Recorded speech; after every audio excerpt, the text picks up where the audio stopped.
Si on avait navigué ensemble encore un peu, mais déjà vous aviez pas mal d'URL, on a une équipe d'ingénieurs qui récupère la carte que vous avez vue, qui prend toutes les URL et qui va les indexer, donc du point de vue du contenu, comme un moteur de recherche classique. Et après, on peut faire des recherches à la main. Qu'est-ce qu'on pourrait mettre? Tiens, liberté, c'est bien. Voilà.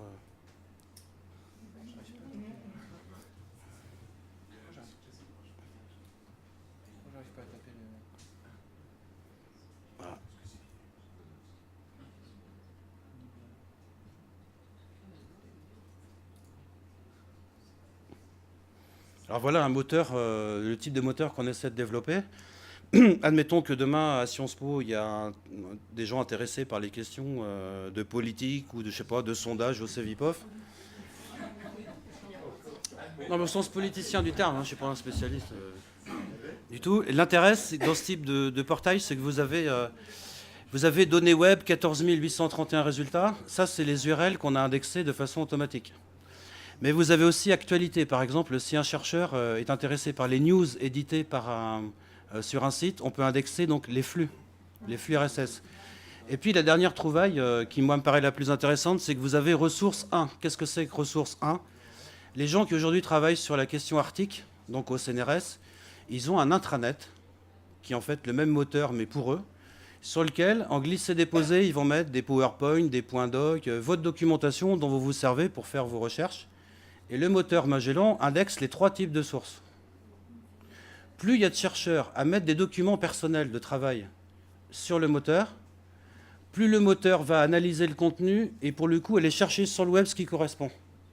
Donc avec les travaux des chercheurs, on construit un focus et la techno va chercher les résultats les plus profilés.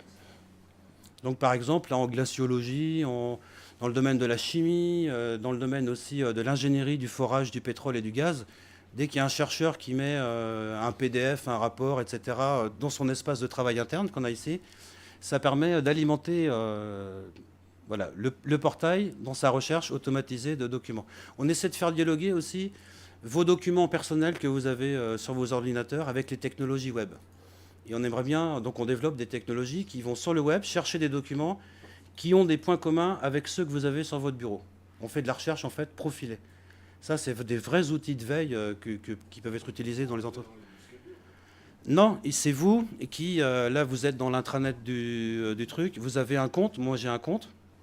Donc là, voilà, ajouter un document. Je mets le nom du fichier, je peux le décrire. Il est sur mon bureau. Voilà, exactement. Et j'ai mon compte perso avec tous mes documents, mais je peux aussi les mettre à la disposition de tous mes collègues sur l'intranet. Et puis je peux dire aussi au moteur, tiens, avec mes docs ou avec ceux de mes collègues, tu vas faire une recherche web sur tout ce qui ressemble à ce que je suis en train de faire. On essaie de faire dialoguer aussi ce que vous appelez, ou ce qu'on peut appeler les intranets avec les technologies web.